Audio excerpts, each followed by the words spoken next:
Aspirants, welcome to the JEE advance PYQ series of Tejas. तो आज हम लोग फिजिकल केमिस्ट्री के कुछ इंपॉर्टेंट चैप्टर्स जैसे कि liquid solution, chemical kinetics and surface chemistry के पीवाईक्यू को डिस्कस करने वाले हैं। तो आइए एक एक करके इन चैप्टर्स के पीवाईक्यू को हम लोग डिस्कस करते हैं। तो जो सबसे पहला सवाल है वो देखिएगा क्या है कि 50 ml of 0.2 molar urea solution. ये सवाल आपका लिक्विड सॉल्यूशन चैप्टर से है। कौन से चैप्टर से है? ये लिक्विड सॉल्यूशन चैप्टर का सवाल है। सवाल क्या कह रहा है कि 50 ml of 0.2 molar urea solution, आपको मोलालिटी गिवन है। मोलर मतलब आपको मोलालिटी गिवन है सॉल्यूशन का। सॉल्यूशन का डेंसिटी भी आपको गिवन है 1.012 ग्राम पर ml एट 300 केल्विन। आगे कह रहा है is mixed with 250 ml of a solution containing 0.06 gram of urea. Both the solution were prepared in the same solvent. The osmotic pressure of the resulting solution at 300 Kelvin is. ठीक है, क्या किया जा रहा है? बेसिकली दो solution को आपस में मिक्स किया जा रहा है और जो फाइनल सॉल्यूशन बन रहा है उस फाइनल सॉल्यूशन का आपको ऑस्मोटिक प्रेशर की वैल्यू पता करना है। आइए इसको सॉल्व करते हैं। यहां पे देखिए आपको मोलालिटी की वैल्यू गिवन है और डेंसिटी की वैल्यू आपको गिवन है सॉल्यूशन का। तो आपने एक फॉर्मूला पढ़ा होगा कि डेंसिटी इक्वल टू क्या होता है? Molarity into 1 by molality plus molar mass of solute divided by 1000। यहाँ पे जो आपका डेंसिटी होता है ये ग्राम पर सीसी में होता है और जो मोलर मास हम लोग सोल्यूट का लेते हैं ये ग्राम में लेते हैं। ठीक है, और यहाँ पे सोल्यूट आपका कौन है? यूरिया है।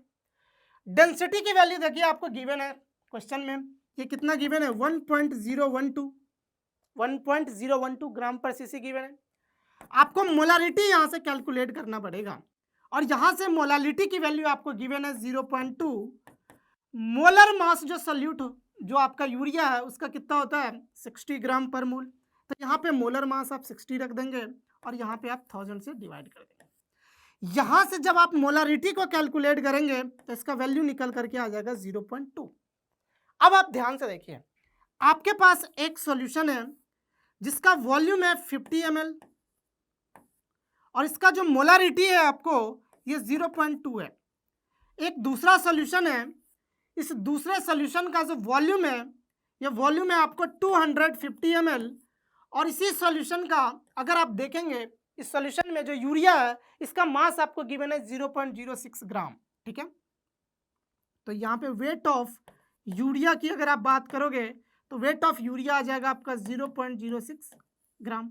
ठीक है, अगर आप यहाँ से देखेंगे तो यूरिया का वेट आपको पता चल गया 0.06 ग्राम।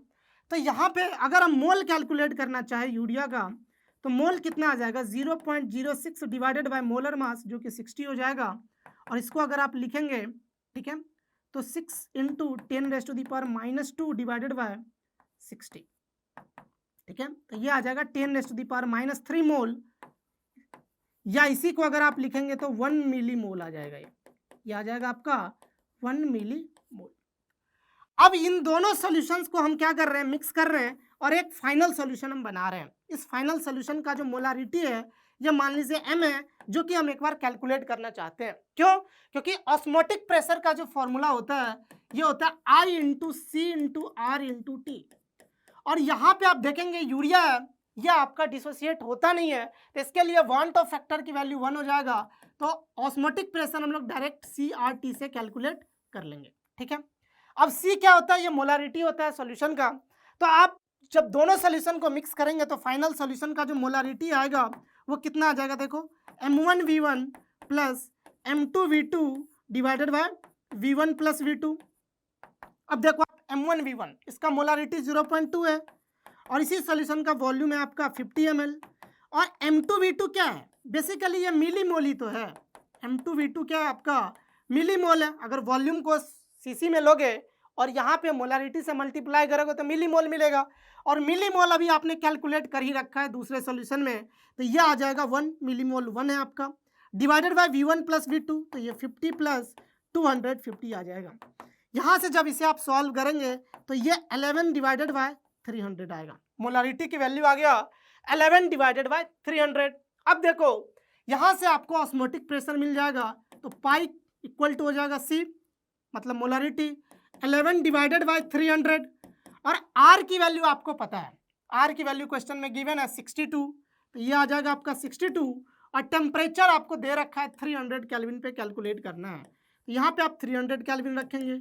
जब इसे आप सॉल्व करेंगे तो ये निकल करके आ जाएगा 682, यहाँ से निकल करके आ जाएगा आपका 682 और ये आ जाएगा आपका यूनिट टॉर में। तो इसका अगर आप आंसर देखेंगे तो ये 682 टॉर इसका आंसर हो जाएगा। आई होप आपको ये क्वेश्चन जो गिवन था इसका सॉल्यूशन समझ आया होगा। बहुत अच्छा सवाल था, ठीक है, काफ़ी सारे फॉर्मूले, काफ़ी सारे कॉन्सेप्ट्स यहाँ पे यूज हुए थे। अब हम लोग नेक्स्ट क्वेश्चन की तरफ बढ़ते हैं। अगला सवाल है कि an aqueous solution is prepared by dissolving 0.1 mole of an ionic salt. Ionic salt है, कहीं ना कहीं ये डिसोसिएट होगा, ठीक है, इन 1.8 kg of water at 35 degree Celsius. आगे कह रहा है कि the salt remains 90% dissociated in the solution, the vapour pressure of the solution is 59.724 mm of Hg and vapor pressure of water at 35 degree Celsius is 60 mm of Hg। आपको बताना है number of ions present पर formula unit of the ionic salt is. बहुत अच्छा सवाल है, आइए सवाल को देखते हैं कैसे इसको अप्रोच करेंगे।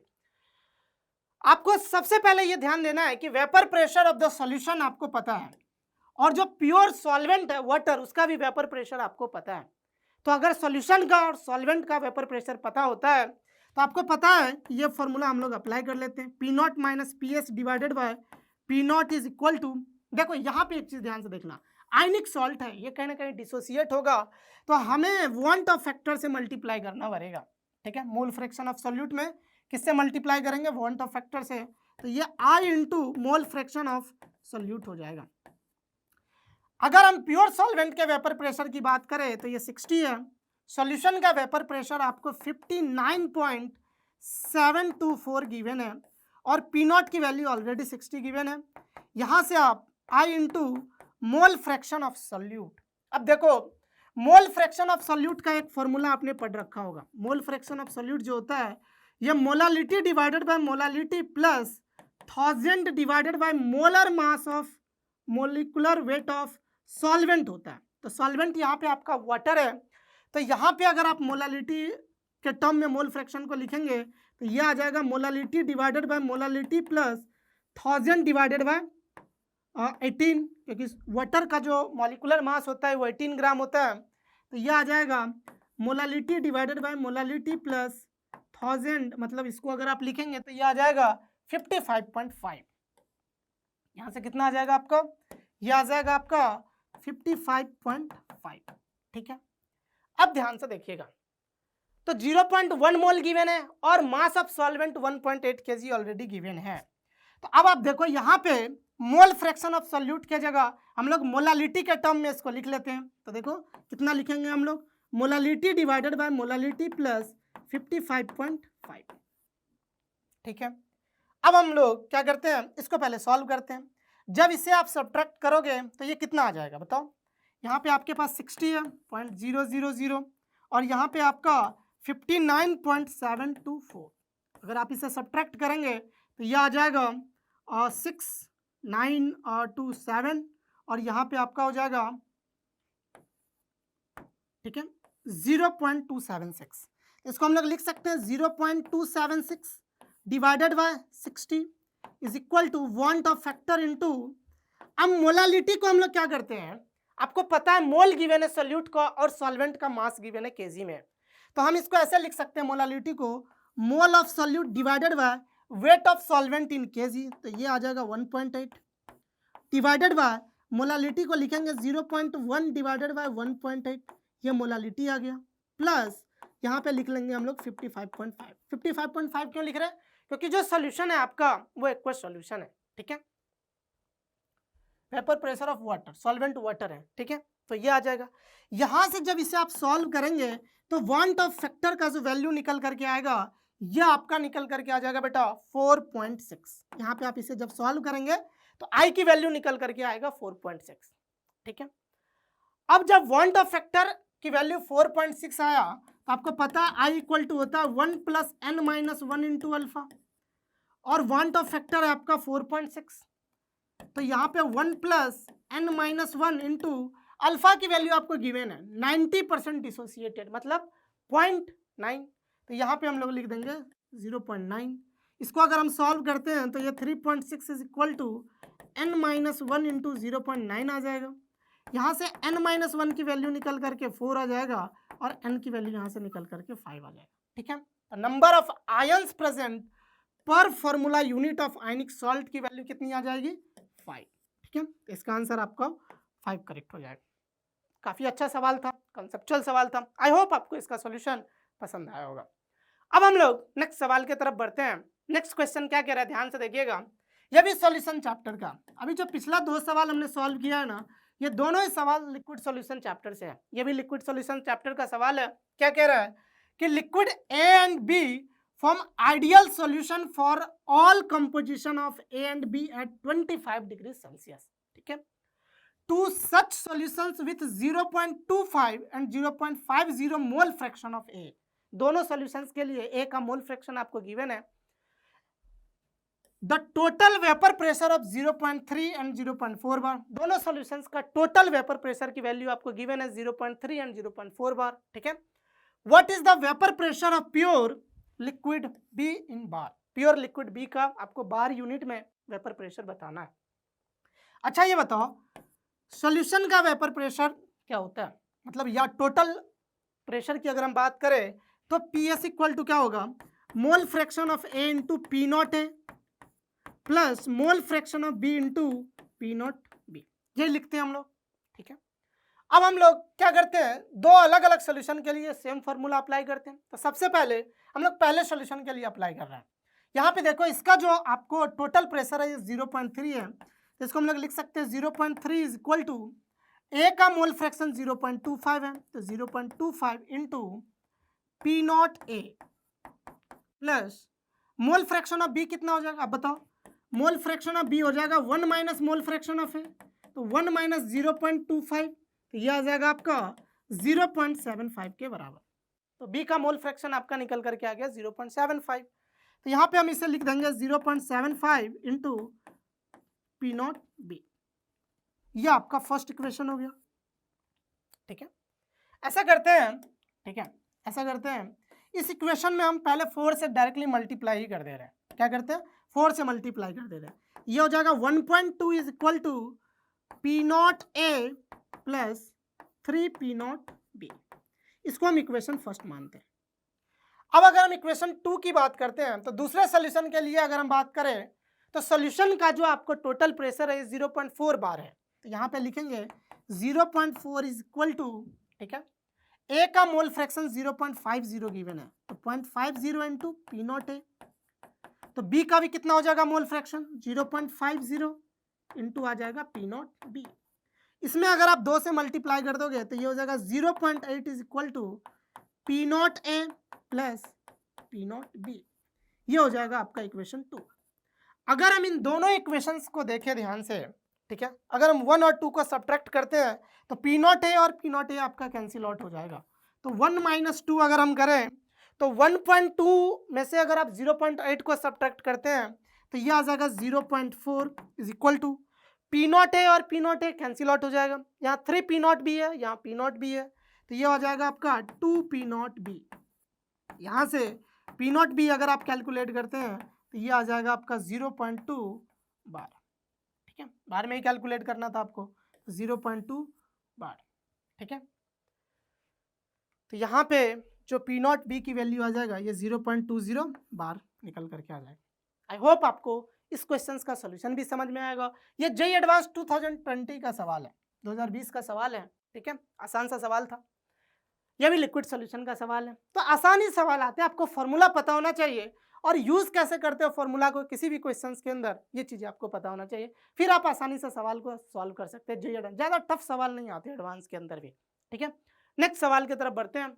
अगला सवाल कह रहा है on dissolving 0.5 gram of a non volatile non ionic solute. अब देखो यहाँ पे लिखा हुआ है नॉन आयनिक सॉल्यूट, ये डिसोसिएट नहीं होगा, तो यहाँ वांट ऑफ फैक्टर लेने की जरूरत नहीं पड़ेगी आपको। ठीक है, टू 39 ग्राम ऑफ बेंजीन, ठीक है, its vapor pressure decreases from 650 mm Hg to 640 mm of Hg. The depression of freezing point of benzene upon addition of the solute is, आपको क्या क्या गिवन है, मोलर मास, ठीक है, molar mass जो है बेंजीन का आपको गिवन है 78 ग्राम और molar freezing point depression constant की वैल्यू गिवन है 5.12, ठीक है। आइए सवाल को सॉल्व करते हैं। इसके अंदर क्या कह रहा है, it's vapour pressure decreases from 650 mm Hg to 640 mm of Hg, ठीक है। जब आप बेंजीन आपका अगर प्योर सॉल्वेंट है, इसके अंदर कोई नॉन वोलाटाइल सोल्यूट मिलाते हैं तो सॉल्यूशन का जो वेपर प्रेशर हो जाता है वो कितना हो जाता है, 640 mm of Hg।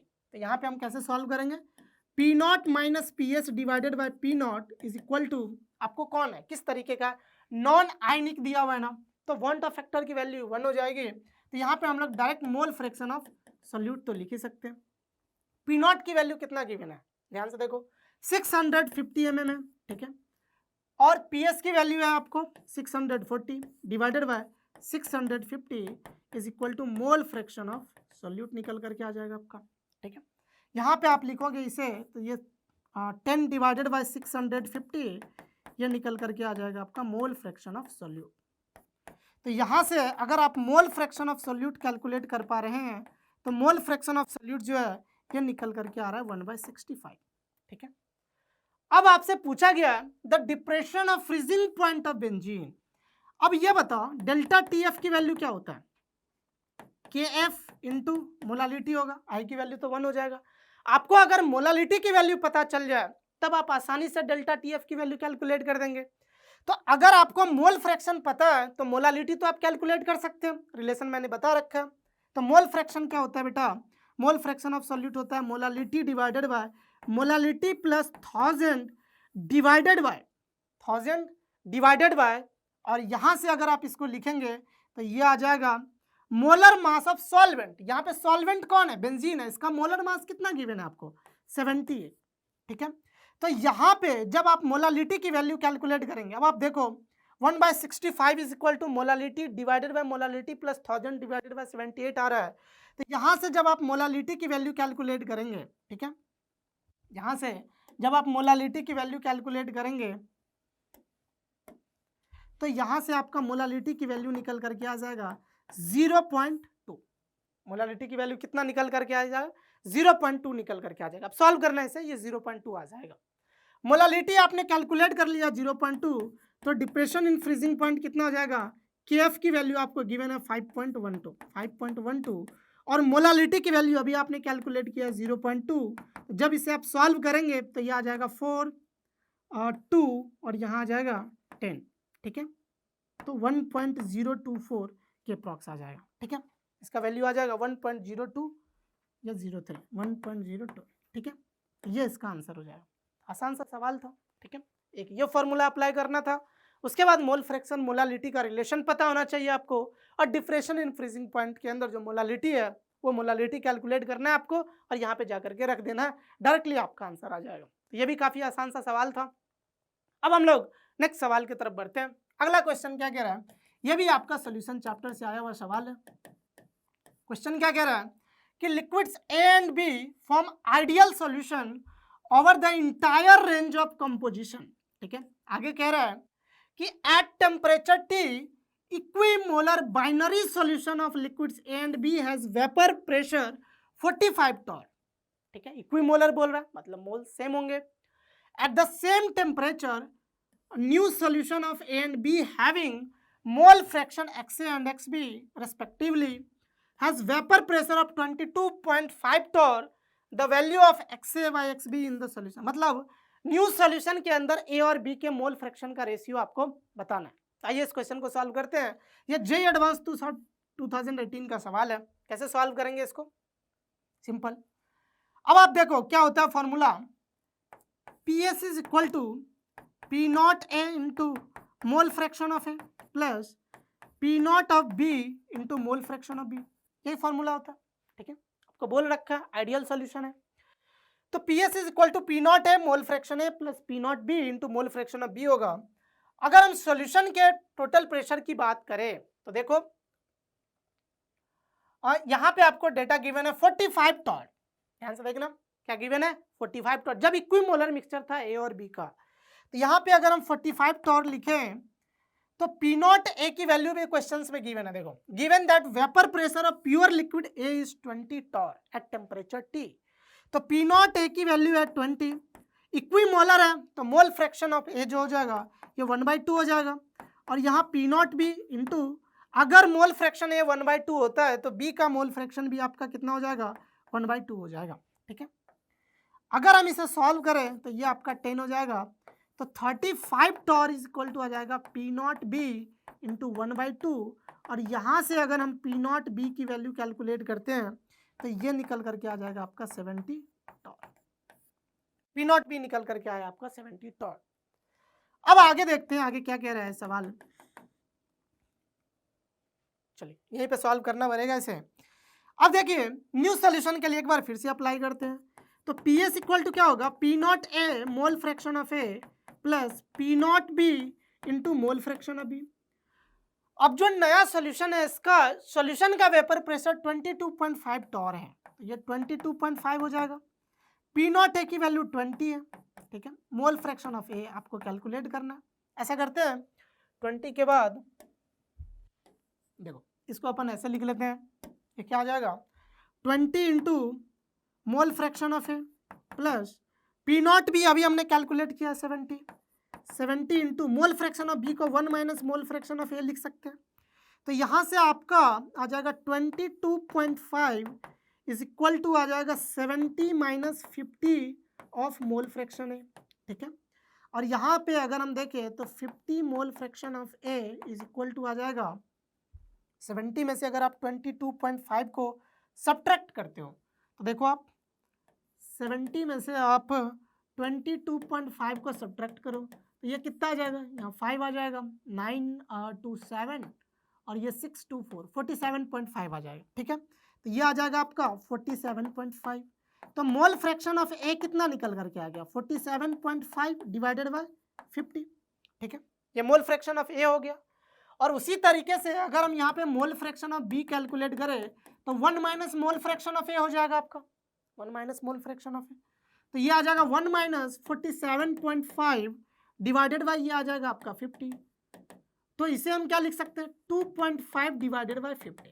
आपसे क्या पूछा गया है, आपसे पूछा गया है mole fraction of A and mole fraction of B के रेशियो का वैल्यू आपसे पूछा गया है। अब आप देखो यहाँ पे मैं सॉल्व करता हूँ, या यहाँ पे आपको mole fraction of A divided by mole fraction of B की वैल्यू आपको कैसे कैलकुलेट करोगे।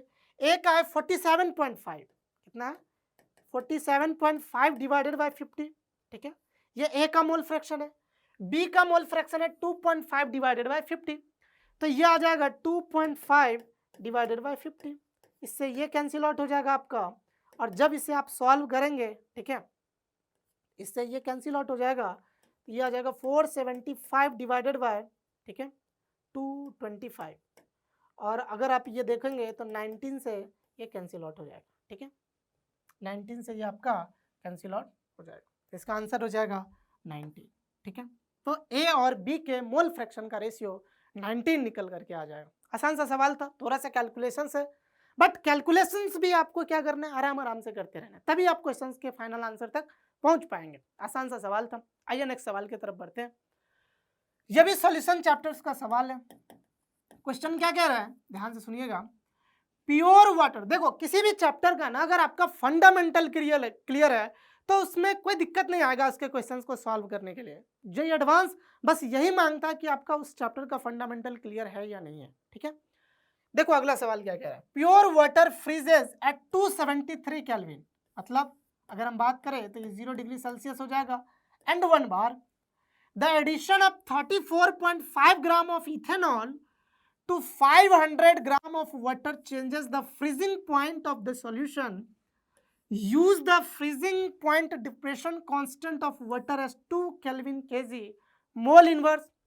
The figure shown below represents plots of vapor pressure versus the temperature. Molecular weight of ethanol is 46 gram per mole. Among the following, the option representing change in the freezing point. बहुत आपको देखने से थोड़ा डरावना लग रहा होगा, लेकिन अब अगर आप एक्चुअल में इस चीज को सॉल्व करने के लिए बैठेंगे ना, तो बहुत आसान सा सवाल है। कैसे आसान है, आइए हम आपको बताते हैं। देखो क्या कह रहा है, प्योर वाटर का फ्रीजिंग पॉइंट आपको गिवन है, ठीक है, कितना है 0 डिग्री सेल्सियस। आपको क्या जो सॉल्यूट है ये इथेनॉल है आपका, और सॉल्वेंट आपका वाटर है, ठीक है। तो अब आप मेरे को ये बता दो freezing point of the solution. अच्छा ये बताओ, प्योर वाटर के अंदर जब आप सॉल्यूट मिलाओगे इथेनॉल, तो फ्रीजिंग पॉइंट क्या हो जाएगा, सॉल्यूशन का चेंज हो जाएगा। सॉल्यूशन का फ्रीजिंग जो प्योर सॉल्वेंट जब सॉल्यूशन बनेगा तो फ्रीजिंग पॉइंट क्या होगा, बदल जाएगा, ठीक है। तो अब आप मेरे को ये बताओ कि हम यहां से क्या करते हैं, सबसे पहले सॉल्यूशन के फ्रीजिंग पॉइंट को कैलकुलेट करते हैं, ठीक है। तो सॉल्यूशन का फ्रीजिंग पॉइंट क्या होता है, TF is equal to TF क्या, फ्रीजिंग पॉइंट ऑफ सॉल्यूशन। इसको हम लोग लिख सकते हैं। अच्छा ये देखो यहाँ पे आपका इथेनॉल है, ठीक है, इथेनॉल है, आई की वैल्यू हम तो 1 मान ही सकते हैं इसके लिए, तो minus of KFM plus TF not, ये हो जाएगा फॉर्मूला। आई की वैल्यू 1 है, 1 फैक्टर की वैल्यू 1 हो जाएगा। TF नॉट क्या है, TF नॉट जो है ये आपका प्योर सॉल्वेंट का फ्रीजिंग पॉइंट है। तो यहाँ से हम TF की वैल्यू कैलकुलेट करते हैं। अब KF की वैल्यू देखो क्वेश्चंस में आपको गिवन है, गिवन है क्या, हाँ देखो ये गिवन है 2 केल्विन kg मोल इनवर्स। तो यहाँ पे हम -2 इंटू मोलालिटी, मोलालिटी के लिए आपको क्या करना पड़ेगा, जो सॉल्यूट का मास आपको गिवन है और आपका सॉल्वेंट का भी मास गिवन है, तो हम क्या लिखते हैं, मोल्स ऑफ सॉल्यूट। तो मास देखो सॉल्यूट का कितना है 34.5 डिवाइडेड बाय, अगर सॉल्यूट आपका इथेनॉल है तो इसका मोलर मास कितना गिवन है आपको, देखो 46 गिवन है, तो 34.5 डिवाइडेड बाय आपका हो जाएगा 46, और weight of solvent in KG, तो सॉल्वेंट वाटर है, इसका मास 500 ग्राम गिवन है, तो केजी में लिख लो 500 divided by 1000 plus TF not कितना गिवन है, देखो प्योर सॉल्वेंट का फ्रीजिंग पॉइंट है 273 केल्विन, ठीक है। जब इसे आप सॉल्व करेंगे तो ये कितना आ जाएगा, -2 into 34.5 divided by 46 into 1000 divided bye 500 plus 273, ये 2 आ जाएगा, यहाँ पे ये 23 आ जाएगा, और अगर आप इसे मल्टीप्लाई करेंगे तो ये आ जाएगा 096 -69 आ जाएगा डिवाइडेड बाय 3, ठीक है, -69 प्लस -69 डिवाइडेड बाय 3 प्लस 273। जब इसे आप 3 नहीं आएगा, यहाँ 23 आ जाएगा ना, ये 23 आ जाएगा, ठीक है, ये कट के आ जाएगा 3, या सॉल्यूशन का जो फ्रीजिंग पॉइंट आ जाएगा ये 270 केल्विन आ जाएगा, ठीक है। तो यहाँ पे अगर आप ग्राफ को ध्यान से देखोगे तो वाटर प्लस इथेनॉल ये सॉल्यूशन है, सॉल्यूशन का फ्रीजिंग पॉइंट इसमें कितना इंडिकेट कर रहा है 271 केल्विन, तो ये ग्राफ तो ऐसे ही गलत हो गया। यहाँ पे अगर आप ध्यान से देखोगे तो यहाँ भी सॉल्यूशन वाटर प्लस इथेनॉल ये सॉल्यूशन है, इसके फ्रीजिंग पॉइंट को 271 केल्विन इंडिकेट कर रहा है, जबकि आपका कितना आ रहा है 270 केल्विन, तो ये जो आपका ग्राफ बी है ये भी गलत हो गया। अब देखो सी एंड डी के अंदर अगर सॉल्यूशन के फ्रीजिंग पॉइंट की बात करें तो 270 केल्विन है, और यहाँ भी आपका 270 केल्विन है, बट सी ऑप्शन में देखने वाली बात यह है कि अगर आप टेम्परेचर बढ़ा रहे हो ना, तो यहाँ पे देखो वेपर प्रेशर कम हो रहा है, प्योर लिक्विड का भी एंड सॉल्यूशन का भी, जबकि टेम्परेचर के बढ़ाने से वेपर प्रेशर आपका इंक्रीज करता है।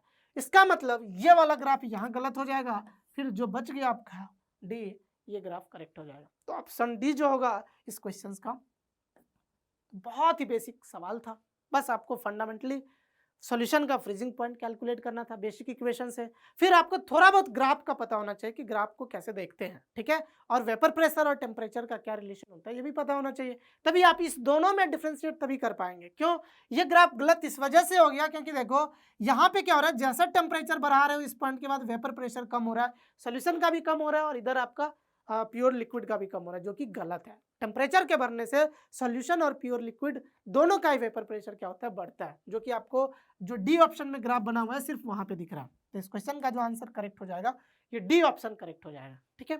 चलिए नेक्स्ट क्वेश्चन की तरफ बढ़ते हैं। अगला क्वेश्चन क्या कह रहा है, ध्यान से सुनिएगा। If the freezing point of A 0.01 molar aqueous solution of a cobalt, बहुत अच्छा सवाल है, कोबाल्ट 3 क्लोराइड, थोड़ा बहुत इसने कोऑर्डिनेशन कंपाउंड को मिलाने की कोशिश करा है यहाँ पे, ammonia complex which behaves as a strong electrolyte, लिख दिया यहाँ पे कि जो कि आपका स्ट्रॉन्ग इलेक्ट्रोलाइट की तरह बिहेव कर रहा है, मतलब इसके लिए अल्फा की वैल्यू अगर हम बात करें तो 1 हो जाएगा आपका, इज -0.0558 डिग्री सेल्सियस।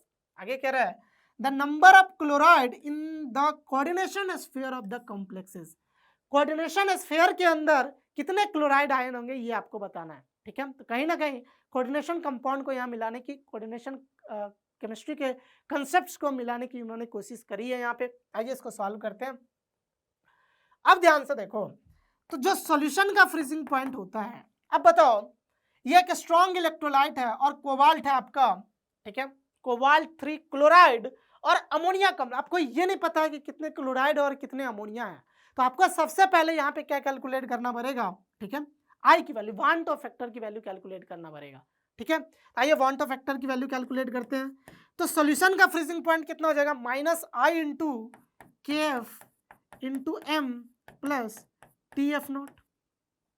बोलो, एक्वस सॉल्यूशन बोला है, तो एक्वस सॉल्यूशन के लिए अगर हम बात करें तो फ्रीजिंग पॉइंट की वैल्यू कितनी होती है, 0 डिग्री सेल्सियस, मतलब सॉरी, एक्वस सॉल्यूशन के केस में जो प्योर लिक्विड वाटर होता है इसका फ्रीजिंग पॉइंट कितना होता है आपका, 0 डिग्री सेल्सियस। अब हम क्या कर रहे हैं, इसमें कुछ सॉल्यूट मिला है, तो सॉल्यूशन का जो फ्रीजिंग पॉइंट हो गया वो हो गया -0.0558 डिग्री सेल्सियस। अब हम क्या करते हैं, यहाँ पे देखो सॉल्यूशन के फ्रीजिंग पॉइंट की वैल्यू रखते हैं -0.0558, ठीक है, -0.0558 इक्वल टू आ जाएगा -I, KF की वैल्यू आपको गिवन है 1.86, तो आप रख दो यहाँ पे 1.86। मोलालिटी की वैल्यू आपको कैलकुलेट करना पड़ेगा, क्यों, क्योंकि देखो मोलालिटी की वैल्यू आपको गिवन है, ऑलरेडी गिवन है 0.01, तो आप डायरेक्टली रख दो ना यहाँ पे 0.01, और जो TF0 की वैल्यू होती है ये 0 डिग्री सेल्सियस है, ठीक है, 0 डिग्री सेल्सियस है, प्योर लिक्विड प्योर वाटर का फ्रीजिंग पॉइंट, ठीक है।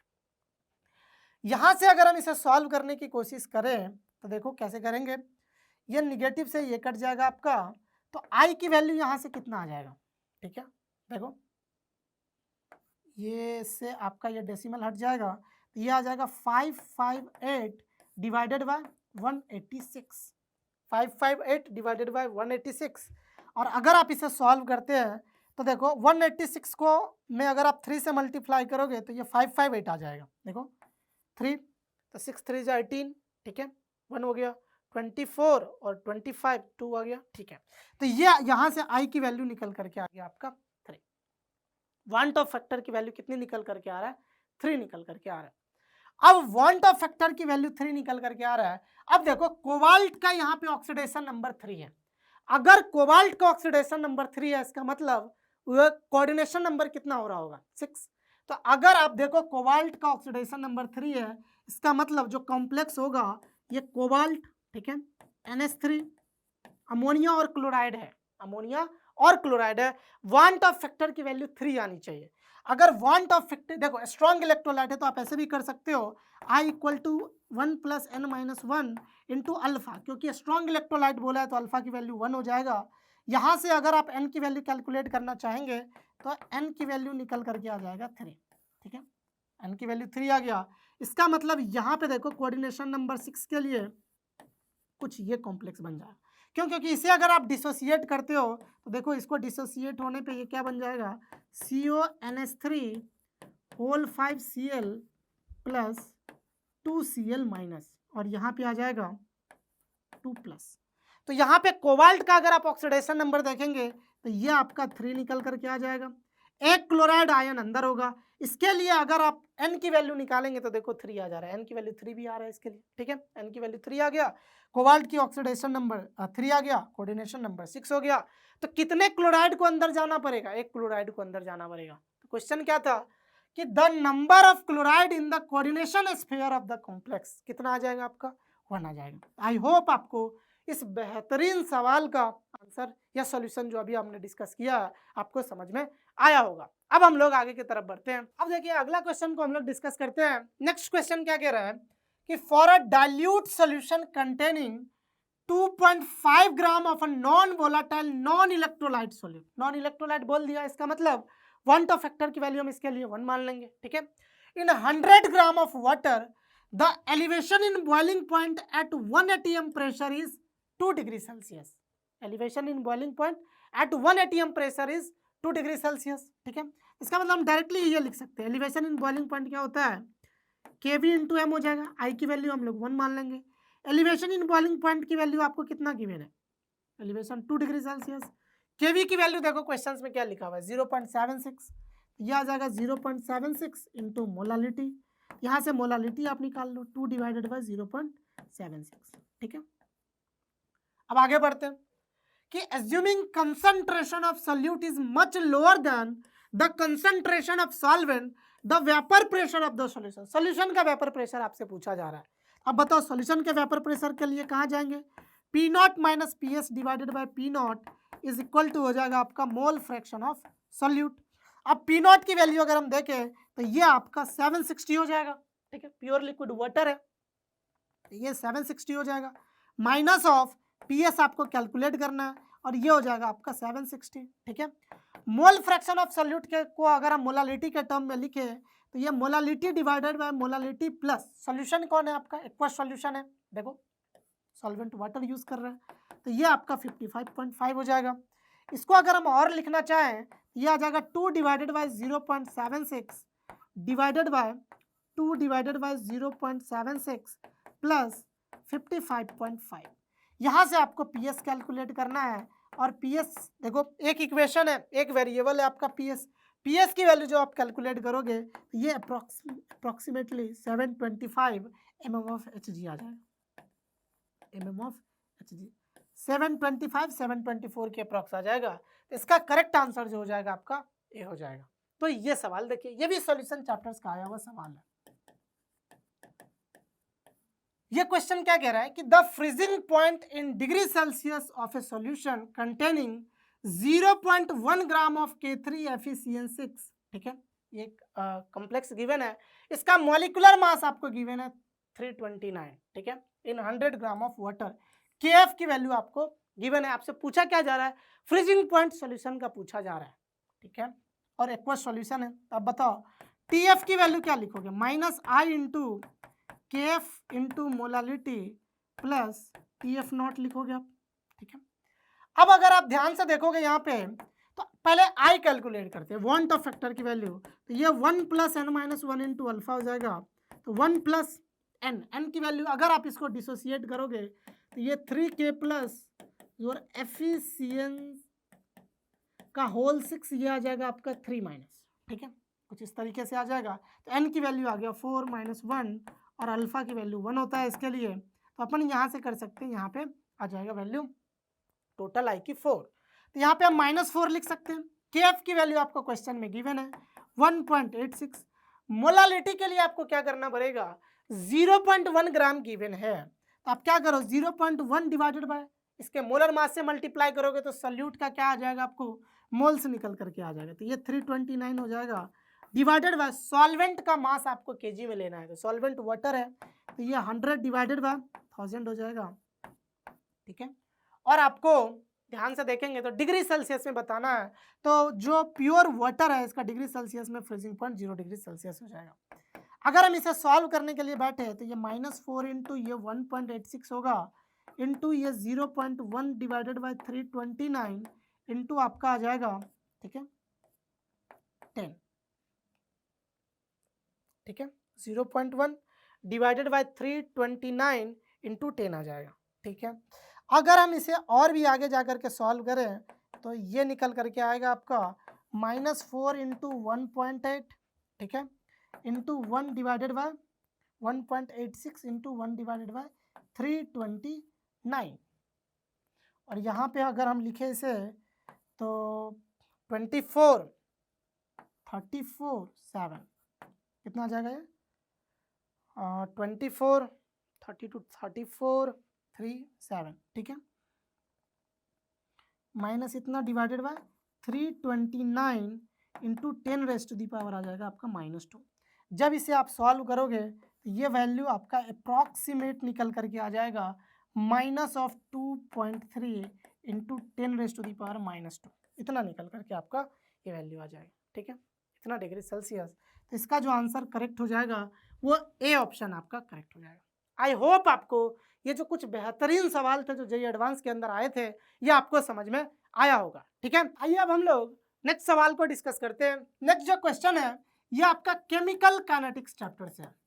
केमिकल काइनेटिक्स सॉल्यूशन चैप्टर्स के कुछ अच्छे सवाल को हम लोगों ने डिस्कस किया। अब केमिकल काइनेटिक्स के कुछ अच्छे सवाल करते हैं, फिर हम लोग सरफेस केमिस्ट्री के कुछ अच्छे सवाल को डिस्कस करेंगे। क्वेश्चन क्या कह रहा है कि the plot of log Kf versus 1/t for a reversible reaction, या एक रिवर्सिबल रिएक्शन आपको गिवन है। इसमें लॉग केफ वर्सेस 1/t का ग्राफ आपको गिवन है। ये जेईई एडवांस 2023 में आया हुआ सवाल है। आगे देखिए और क्या डेटा आपको गिवन है कि pre exponential factor for the forward and backward reaction are 10⁻15 second inverse and 10⁻11 second inverse respectively. मतलब फॉरवर्ड एंड बैकवर्ड रिएक्शन का प्री एक्सपोनेंशियल फैक्टर का वैल्यू आपको गिवन है। आगे क्या कह रहा है, if the value of log K for the reaction at 500, ठीक है, kelvin is 6, the value of mod of log K B at 250 kelvin is. आपसे लॉग के बी के मॉड का वैल्यू पूछा जा रहा है 250 केल्विन पे। इसमें के क्या दिखा रहा है आपको, के बता रहा है equilibrium constant of the reaction, के एफ क्या दिखा रहा है rate constant of forward reaction, और के बी क्या दिखा रहा है आपको rate constant of backward reaction. आपने अर्हेनियस इक्वेशन के बारे में पढ़ा होगा, के इक्वल टू क्या होता है a into E raised to the power minus E A by R T होता है। अगर इसे आप फॉरवर्ड रिएक्शन के लिए लिखेंगे तो ये K F equal to A F into E raised to the power minus E A of forward reaction divided by R T हो जाएगा। अगर आप बैकवर्ड रिएक्शन के लिए लिखेंगे तो A B into E raised to the power minus of E A of backward reaction divided by R T हो जाएगा। और अगर आप इक्विलिब्रियम कांस्टेंट के टर्म में लिखना चाहें तो ये होता है के एफ बाई के बी, और ये आप इसे लिख सकते हैं A F divided by A B into E raise to the power minus of E A of forward plus E A of backward reaction divided by R T. ये information आपको पता होना चाहिए। आई होप सभी बच्चों को ये चीज़ें पता होगा। अब इसी के हेल्प से हम लोग इस क्वेश्चन को सॉल्व करेंगे। देखिए अब आपको लॉग के वर्सेस 1/t का ग्राफ गिवन है, तो अब आप आ जाओ यहाँ पे। के एफ की वैल्यू क्या होती है, formula A F into E raise to the power minus E A F divided by R T होता है। ठीक है, अगर हम इसमें लॉग कर दें लॉग ऑफ के एफ तो ये कितना हो जाएगा आपका minus E A F divided by 2.303 R into T plus log of F. ठीक है, अब ध्यान से सुनना, अगर हम 1/t की वैल्यू 0.002 लेते हैं तो लॉग के एफ की वैल्यू आपको 9 मिल जाएगा। मतलब ये 0.002 पे लॉग के एफ की वैल्यू आपका 9 हो जाएगा। इसका मतलब यहाँ देखो ये 1/t है, तो लॉग के एफ के जगह हम अगर 9 रखते हैं तो ये आ जाएगा minus of E F divided by 2.303 R into, इसको ऐसे कर लेते हैं, देखो ये 1/t है तो 1/t की वैल्यू 0.002 डायरेक्ट रख देते हैं यहाँ पे, तो ये 0.002 आएगा। और लॉग एफ, अब देखो pre exponential factor forward reaction के लिए 10⁻15 गिवन है, तो ये निकल करके आपका 15 आ जाएगा। यहाँ से अगर हम इसे सॉल्व करें, ठीक है, अगर हम इसे सॉल्व करते हैं तो ध्यान से देखिएगा ये क्या आता है, यहाँ 1000 आ जाएगा। ठीक है, यहाँ पे आ जाएगा आपका 1000। अब देखो अगर हम मान लो इसे सॉल्व करते हैं तो हम इसको इधर ले आते हैं, तो E A of F divided by 2.303 R into 2 divided by 1000 is equal to आपका हो जाएगा 15 माइनस 9, ये 6 हो जाएगा। ठीक है, ई ए ऑफ फॉरवर्ड रिएक्शन यहाँ से हमारा क्या निकल करके आएगा 6, देखो इसको इससे काट दो, ये 3 आ जाएगा। अगर ये 3 आता है तो फॉरवर्ड रिएक्शन का एक्टिवेशन एनर्जी की वैल्यू आ जाएगा 3 इंटू 1000, मतलब 3000 आ जाएगा, है ना, 3000। तो ये आ गया आपका इंटू 2.303 इंटू आर। ठीक है, ये फॉरवर्ड रिएक्शन का एक्टिवेशन एनर्जी की वैल्यू आया। अब अगर हम इसी को थोड़ा और आगे की तरफ बढ़े, ध्यान से देखिएगा, लॉग के को आप क्या लिख सकते हैं, लॉग के को आप लिख सकते हैं, ठीक है, लॉग के को अगर इक्विलिब्रियम कांस्टेंट के टर्म में हम लोग लिखना चाहें तो यहाँ पे देखो, अगर आप इधर लॉग लोगे तो लॉग के इक्वल टू क्या हो जाएगा, ये पूरा का पूरा टर्म बाहर आ जाएगा, ठीक है, बाहर कैसे आएगा, minus of E A F plus E A B divided by R T. देखो ये पूरा टर्म बाहर आ जाएगा, minus E F plus E A B by R T, ठीक है, और इधर आपका हो जाएगा log of A F divided by A B, ठीक है। लॉग के की वैल्यू अगर आप ध्यान से देखोगे तो 500 केल्विन पे 6 गिवन है, तो लॉग के की वैल्यू 500 केल्विन पे 6 है, यहाँ 6 रखते हैं। अब इस यहाँ पे देखो, इसको हम ऐसे लिख लेते हैं, E A of backward reaction minus E A of forward reaction divided by, ठीक है, और यहाँ पे 2.303 भी होगा, 2.303 आर इंटू टी, ठीक है, तो ये आ जाएगा आपका 2.303 इंटू आर इंटू टेम्परेचर आपका 500 केल्विन है, ठीक है, और log A F by A B, A F की value, log A F by A B, A F की वैल्यू 10⁻15 है, ए बी की वैल्यू आपको गिवन है 10⁻11, तो यहाँ पे आप इसको लिख सकते हैं, ठीक है, लॉग ऑफ 10⁻4 हो जाएगा, ठीक है, तो ये 4 यहाँ पे आ जाएगा, तो यहाँ पे हम इसे ये लिख सकते हैं E A B minus E A F, ठीक है, इज इक्वल टू आपका हो जाएगा E A B minus E A F is equal to ये 4 होगा, तो इधर आकर के ये 2 हो जाएगा, बिल्कुल देखो ये पूरा वैल्यू कितना आ जाएगा 4 के बराबर, ठीक है, ये 4 आया तो इसको इधर ले आओगे तो ये 2 हो जाएगा। अब यहाँ पे नीचे में आ जाएगा 2.303 इंटू आर इंटू आपका हो जाएगा 500। आई होप यहाँ तक क्लियर होगा। अब हम यहाँ से क्या करेंगे, बैकवर्ड रिएक्शन का एक्टिवेशन एनर्जी कैलकुलेट करने की कोशिश करेंगे। तो यहाँ से अगर आप देखेंगे तो E A B equal to क्या आ जाएगा, ठीक है, देखो 2 इंटू 500 1000, तो ये आ जाएगा 1000 इंटू 2.303, ठीक है, इंटू आर, ठीक है, और ई एफ इधर आ जाएगा, और ई एफ की वैल्यू आप ऑलरेडी कैलकुलेट कर चुके हो 3000 इंटू 2.303 इंटू आर, तो ये आ जाएगा 3000 इंटू 2.303 इंटू आर, तो ये पूरा वैल्यू कैलकुलेट होकर के आ जाएगा 4000 इंटू 2.303 इंटू आर। ये आया आपका बैकवर्ड रिएक्शन का एक्टिवेशन एनर्जी। अब अगर हम इसी क्वेश्चंस को आगे सॉल्व करें तो आपसे क्या पूछा गया, लॉग के बी का मॉड पूछा गया। तो यहाँ पे देखो, तो अगर आप लॉग के बी लिखना चाहेंगे तो ये minus E A of backward reaction divided by 2.303 into R, ठीक है, into 1/t plus log of आपका ए बी हो जाएगा, ठीक है। तो अगर हम यहाँ से लॉग के बी कैलकुलेट करें तो ये देखो ये कितना है, ये बी की वैल्यू रखते हैं हम यहाँ पे 4000 माइनस, ठीक है, यहाँ पे हम क्लियरली दिखे इस वजह से इसको क्या करते हैं, कोई और कलर यूज करते हैं। देखो यहाँ से लॉग ऑफ के बी अगर हम लिखेंगे तो ये आ जाएगा आपका माइनस ऑफ 4000, ठीक है, into 2.303 into R divided by 2.303 into R into temperature नीचे है और आपसे 250 केल्विन पे पूछा जा रहा है प्लस, ठीक है, लॉग ए बी की वैल्यू कितनी गिवन है आपको 10⁻11, तो ये आपका 11 हो जाएगा, ठीक है। अब देखो 2.303 आर से 2.303 आर कट जाएगा, इससे ये कट जाएगा, और अगर आप इसे सॉल्व करते हैं, ठीक है, अगर आप इसे सॉल्व करते हैं तो ये आपका लॉग ऑफ के बी निकल करके आ जाएगा, ठीक है, -16 + 11, ये वैल्यू आ जाएगा आपका -5, ठीक है। आपसे लॉग के बी का मॉड पूछा गया है, तो मॉड ऑफ अगर आप लॉग के बी लेते हैं तो ये आ जाएगा -5 का मॉड, और इसकी वैल्यू निकल करके आ जाएगा 5। देखो इसका आंसर हो जाएगा 5। बहुत ही बेहतरीन सवाल था, मैथमेटिक मतलब कैलकुलेशंस बहुत ज़्यादा था इस सवाल में। तो यहाँ पे आपने देखा होगा कि लाइक कितना कैलकुलेशंस है इस सवाल में, तो जेईई एडवांस इस तरीके के सवाल पूछते भी हैं, ठीक है। आई होप आपको ये सवाल समझ में आया होगा, बहुत अच्छा सवाल था। चलिए अब नेक्स्ट क्वेश्चन की तरफ अब हम लोग बढ़ते हैं। नेक्स्ट क्वेश्चन क्या कह रहा है,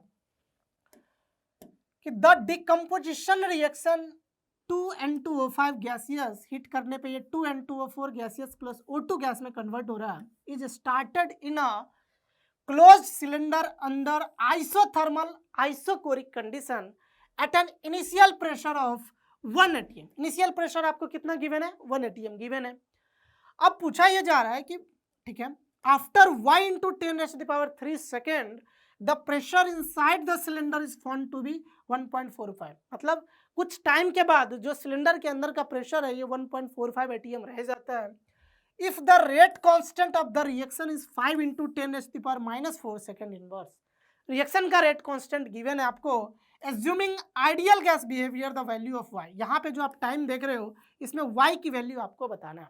अच्छा ये बताओ इस रिएक्शन के लिए, ठीक है, पहले हम क्या करते हैं, इस रिएक्शन को यहाँ पे लिखते हैं, तो 2N2O5 गैसियस ये आपको हीट करने पे जा रहा है 2N2O4 gaseous plus O2 gas, इसमें जा रहा है। इसके लिए अगर हम रेट लॉ लिखना चाहें, ठीक है, क्या हम ऐसे लिख सकते हैं, ध्यान से देखना, minus of d of N2O5 divided by 2 into dt।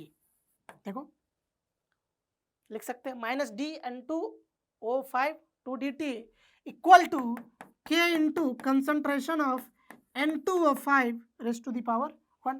तो यहाँ पे हम इसे ये भी लिख सकते हैं minus d(N2O5) divided by dt is equal to 2k into concentration of N2O5 से हो सकता है। ठीक है, अब ध्यान से सुनना, अगर हम t इक्वल टू 0 की बात करें तो इसका प्रेशर 1 था। अगर हम t equal to t time पे, किसी टाइम t पे बात करते हैं, ठीक है, फॉन्ट तो भी इतना है tm, ठीक है, किसी टाइम t पे अगर हम बात करें तो ये 1 माइनस एक्स हो जाएगा, ठीक है, और ये भी आपका x बनेगा और ये कितना बन जाएगा x/2। और क्वेश्चन के अकॉर्डिंग अगर आप देखोगे तो 1 माइनस एक्स, ठीक है, क्वेश्चन के अकॉर्डिंग अगर आप यहाँ पे देखते हैं तो ये क्या हो जाएगा, ये कुछ खर्च होगा ना, तो ये जितना खर्च होगा इतना बनेगा और उसका आधा यहाँ पे बनेगा, तो ये आ जाएगा आपका 1 माइनस एक्स प्लस x/2। और इसके बारे में किसी टाइम t पे इसका जो प्रेशर गिवन है ये 1.45 atm गिवन है। ठीक है, अब देखो ये आपको गिवन है 1.45 atm।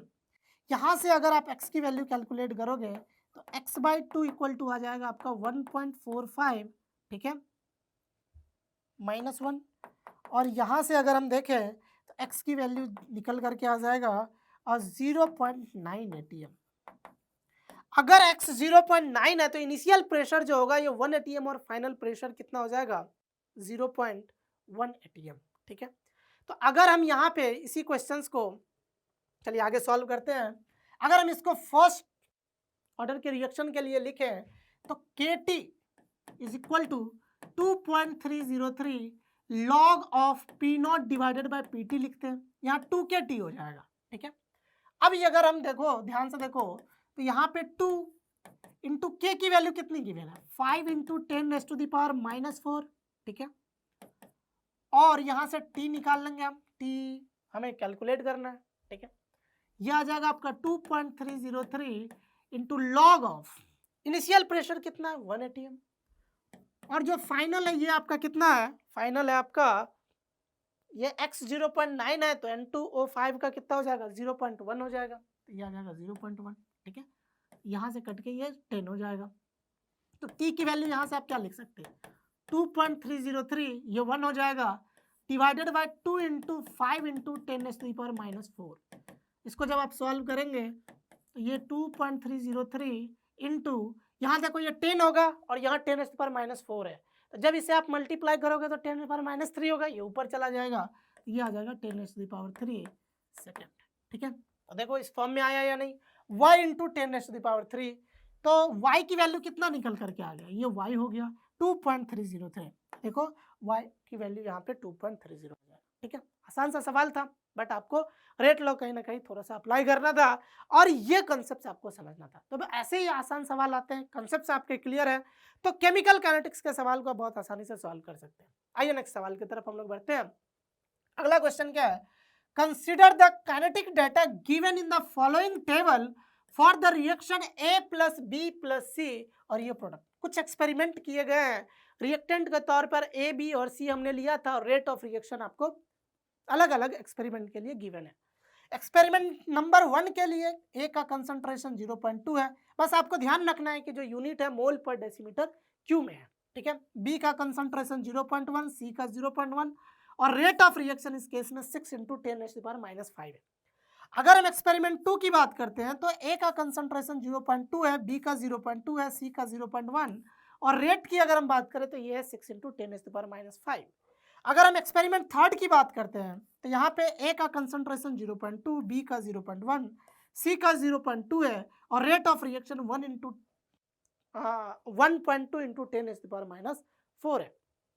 अगर हम एक्सपेरिमेंट नंबर 4 की बात करते हैं तो ए का कंसंट्रेशन 0.3 है, बी का 0.1 है और सी का आपका 0.1 है और रेट ऑफ रिएक्शन जो है वो 9 × 10⁻⁵ है।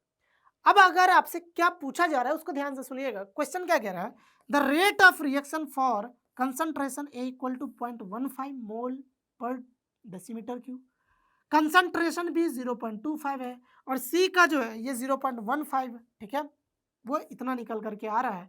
तो आपको y की वैल्यू बताना है। अब देखो आपको ये पता नहीं है कि ए, बी और सी जो तीन रिएक्टेंट है किसके रेस्पेक्ट में ऑर्डर क्या है, तो हम क्या करते हैं एक जनरल फॉर्म मान लेते हैं, R = K into concentration of A raised to the power X into concentration of B raised to the power Y into concentration of C raised to the power Z। अब हम लोग यहाँ पे क्या करेंगे, इस क्वेश्चंस को ट्रिक के हेल्प से सॉल्व करने की कोशिश करते हैं, ठीक है। कैसे करते हैं देखिए, बहुत बेहतरीन मेथड है इसको सॉल्व करने का, हम आपको सिखा रहे हैं, ध्यान से सुनिएगा। हम क्या करते हैं, हम पहले ये पता करने की कोशिश करते हैं कि सी के रेस्पेक्ट में कितने ऑर्डर का ये रिएक्शन है। तो हम क्या करेंगे, ए बी के अमाउंट को कांस्टेंट करते हैं। अब देखो ए और बी का अमाउंट कहाँ कहाँ कांस्टेंट है, देखो यहाँ पे देखो और यहाँ पे देखो, यहाँ पे अगर आप आ रहे हो तो कांस्टेंट है, यहाँ भी 0.2 0.2, यहाँ देखो ये कांस्टेंट। ए और बी का हमने क्या किया, कंसंट्रेशन को कांस्टेंट रखा।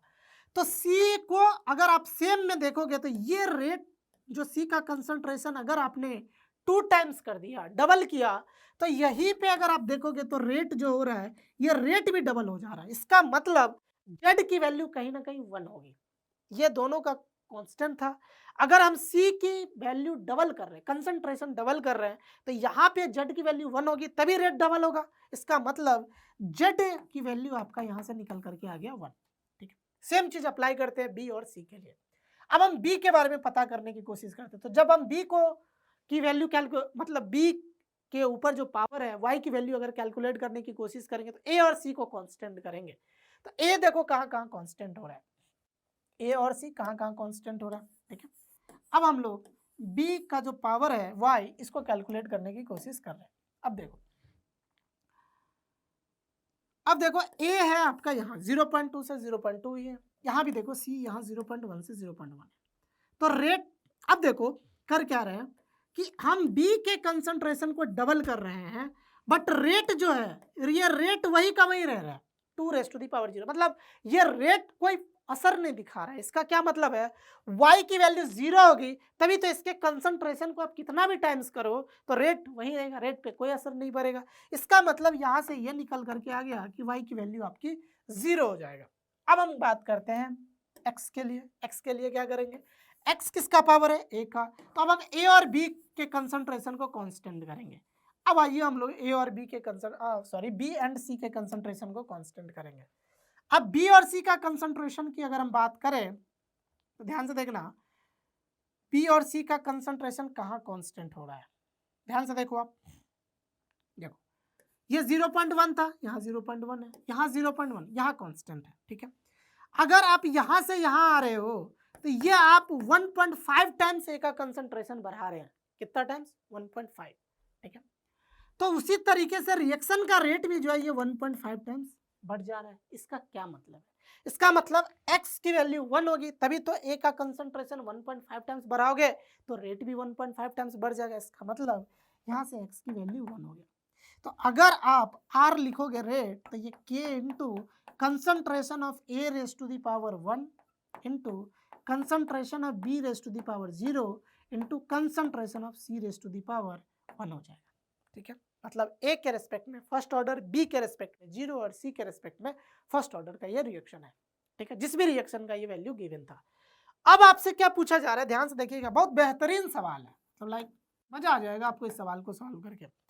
The rate of the reaction for a, rate of the reaction आपको बताना है जब ए का कंसंट्रेशन 0.15 था, बी का 0.25 था और सी का जो है ये 0.15 है, उस केस में। आइए सबसे पहले अब हम लोग यहाँ पे क्या करते हैं, R is equal to K into concentration of A raise to the power 1, concentration of B raise to the power 0 and concentration of C raise to the power 1। ऐसे तो हम लिख सकते हैं आसानी से, ठीक है। सबसे पहले हम रेट कांस्टेंट की वैल्यू कैलकुलेट कर ले, तो किसी भी एक्सपेरिमेंट के लिए लगा दो, हम फर्स्ट एक्सपेरिमेंट के लिए लगाने की कोशिश करते हैं। तो R के लिए देखो कितनी है, रेट की वैल्यू है 6 into 10 raise to the power -5, ठीक है। के इंटू ए का कंसंट्रेशन इस केस में देखो कितना है 0.2, बी का 0.1, तो 0.1 रेज टू द पावर कितना हो जाएगा 1 ही हो जाएगा, 1 इंटू सी का कितना हो जाएगा 0.1, ठीक है। अब अगर हम यहाँ से के कैलकुलेट करने की कोशिश करें तो ये हो जाएगा 6 into 10 raise to the power -5 divided by 0.2 into 0.1। जब हम इसे सॉल्व करेंगे तो ये निकल करके आ जाएगा 3 into 10 raise to the power -3, 3 into 10 raise to the power -3 निकल करके आएगा। अब k की वैल्यू अगर आपने कैलकुलेट कर लिया तो r इक्वल टू क्या लिखेंगे हम लोग, 3 into 10 raise to the power -3 into concentration of a raise to the power 1 into concentration of b raise to the power 0 into concentration of c raise to the power 1। अब आप देखो क्या पूछा जा रहा है, जब a की कंसंट्रेशन 0.15 था, b का 0.25 है और c का 0.15 है, तब जो रेट आ रहा है ये इस फॉर्म में आ रहा है y इंटू 10 का पावर -5, ठीक है। आपको y की वैल्यू बताना है। तो अब आप देखो यहाँ पे क्या करते हैं, 3 इंटू 10 रेज पर -3 इंटू ए का कंसंट्रेशन किस टाइम पे पूछा जा रहा है, ए की कंसंट्रेशन 0.15 जो है उस टाइम पे आपसे रेट पूछा जा रहा था, ए के कंसंट्रेशन की जगह आप रख दो 0.15, बी से इंडिपेंडेंट है तो ये 1 ही हो जाएगा। सी का अगर हम बात करते हैं, सी के बारे में बोला गया 0.15, ठीक है। अब अगर आप इसे सॉल्व करते हैं तो ये आपका निकल करके आ जाएगा, ठीक है। अगर आप इसे सॉल्व करते हैं तो R की वैल्यू निकल करके आएगा 45 into 0.15, 45 into 0.15 into 10 raise to the power -5, ठीक है। 45 into 0.15 into 10 raise to power -5, ठीक है। तो अगर आप इसे सॉल्व करेंगे, ठीक है, तो 45 को 15 से मल्टीप्लाई करो, आप कितना आ जाएगा 25, ये 22 आ जाएगा यहाँ पे, ठीक है। ये 5 यहाँ 4 5 7 6, ठीक है, और 2 प्लेस के बाद डेसिमल आ जाएगा तो ये आ जाएगा 6.75 into 10 raise to the power -5। देखो आपसे y into 10 raise to the power 5 में -5 में पूछा जा रहा है, तो y की वैल्यू कितनी आ जाएगी 6.75, यहाँ से y की वैल्यू आप रख सकते हैं 6.7। ये अच्छा सवाल था, ठीक है। तो आई होप आपको ये सवाल अच्छे से समझ में आ गया होगा। अब हम लोग नेक्स्ट सवाल की तरफ बढ़ते हैं। देखो नेक्स्ट सवाल क्या कह रहा है कि for the elementary reaction m जो हो रहा है m गोज टू n है, ठीक है। The rate of disappearance of m increases by a factor of 8 upon doubling the concentration of m, the order of reaction with respect to m। तो rate of disappearance of m बोला जा रहा है, तो इसको क्या लिखेंगे minus of dm by dt equal to k into concentration of m raise to the power x। अगर हम m के कंसंट्रेशन को डबल कर रहे हैं तो रेट ऑफ डिसअपीयरेंस जो है वो 8 टाइम्स हो जा रहा है। इसका मतलब minus of dm divided by dt ये आपका 8 टाइम्स हो जा रहा है, कब, जब k इंटू कंसंट्रेशन जो है m का ये 2m हो जा रहा है और raise to the power x है। तो इसको अगर हम लिखे तो ये हम क्या लिख सकते हैं k into concentration of m raise to the power x into 2 raise to the power x हो जाएगा। अगर हम कंपेयर कर ले, ठीक है, अगर हम तो k इसके जगह अगर हम मान लो ये रख देते हैं तो यहाँ से अगर हम कंपेयर करें तो 2 raise to the power x equal to 8 आ जाएगा, और यहाँ से अगर x की वैल्यू कैलकुलेट करें तो ये आपका निकल करके 3 आ जाएगा। इसका मतलब जो आपका m के रेस्पेक्ट में ऑर्डर आएगा वो आपका थर्ड आ जाएगा, ठीक है, मतलब बी ऑप्शन करेक्ट हो जाएगा। चलिए नेक्स्ट सवाल की तरफ बढ़ते हैं। नेक्स्ट क्वेश्चन क्या कह रहा है, An organic compound undergoes first order decomposition. The time taken for its decomposition to 1/8 and 1/10 of its initial concentration are T1/8 and T1/10 respectively. What is the value of T1/8 divided by T1/10 into 10?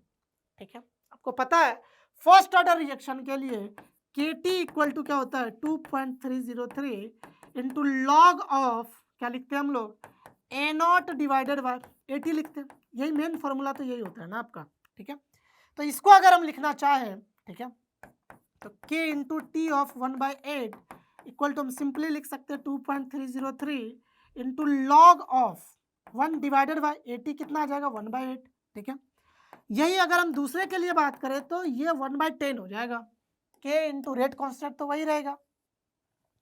अगर हमारा rate constant वही रहता है तो ये 1/10 के लिए अगर हम टाइम कैलकुलेट करना चाहें तो ये K इंटू टी 1/10, तो ये कितना आ जाएगा 2.303 into log of 1 divided bye 1/10, ठीक है। इतना अमाउंट बचा रहेगा, ये 1/8 बचा। उस टाइम पे आपको T 1/8 और T 1/10 के रेशियो वैल्यू कैलकुलेट करना है 10 से मल्टीप्लाई करके। अब इन दोनों को आप डिवाइड करो। जब आप डिवाइड करोगे तो देखो यहाँ पे क्या आ जाएगा, कहाँ कर दूं मैं, यहाँ करता हूँ, चलो आ जाओ। डिवाइड करोगे तो कैसे केक कट जाएगा, यहाँ पे क्या आ जाएगा T1/8 divided by T1/10 is equal to कितना आ जाएगा log of 8 divided by log of 10। Log 8 को हम क्या लिख सकते हैं 3 log 2 डिवाइडेड बाई log 10 की वैल्यू 1 आ जाएगा। अब हम T1/8 divided by T1/10 into 10 की वैल्यू पूछ रहे हैं, तो 3 इंटू log 2 इंटू 10, तो 3 इंटू log 2 की वैल्यू देखो क्वेश्चन में गिवन है 0.3, यहाँ रख दो आप 0.3 इंटू 10, ये आके निकल करके आ जाएगा आपका 9, ठीक है। इसका जो आंसर हो जाएगा ये आ जाएगा 9। इंटीजर टाइप सवाल था, आसान सा सवाल है, फर्स्ट ऑर्डर रिएक्शन का एप्लीकेशन है। आई होप आपको ये चीजें समझ आया होगा। आइए नेक्स्ट क्वेश्चन की तरफ बढ़ते हैं। नेक्स्ट क्वेश्चन है कि for the first order reaction, एक फर्स्ट ऑर्डर रिएक्शन आपको गिवन है, इसके बारे में क्या बोल रहा है ध्यान से सुनिएगा।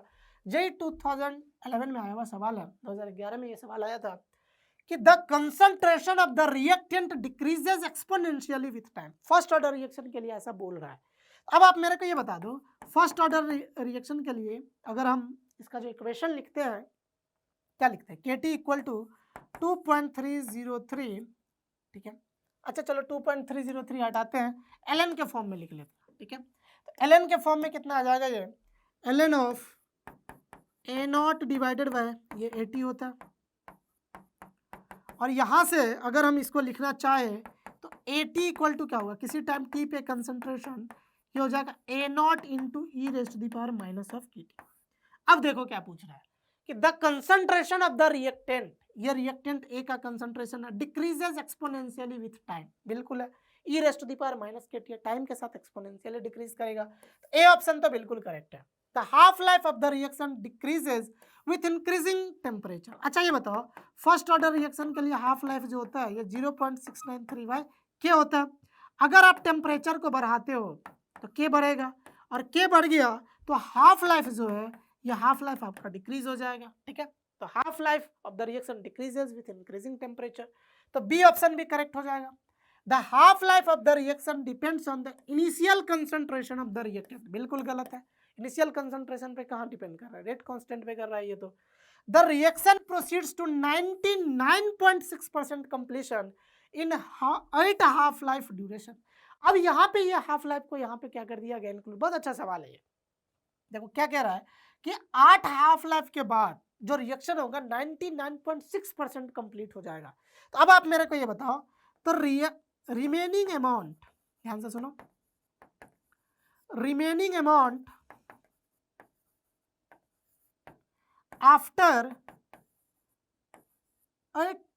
हाफ लाइफ कितना होता है, ये हाफ लाइफ ये कितना होता है बताओ। इनिशियल कंसंट्रेशन जितना था divided by 2 raise to the power 8। अगर हम मतलब जितना हाफ लाइफ है 2 raise to the power n होता है, तो ये इतना अमाउंट बचा रहेगा, ये कितना होगा, तो इसको 2 रेज़ टू द पावर 8 कितना हो जाएगा बताओ, कितना आ जाएगा आपका,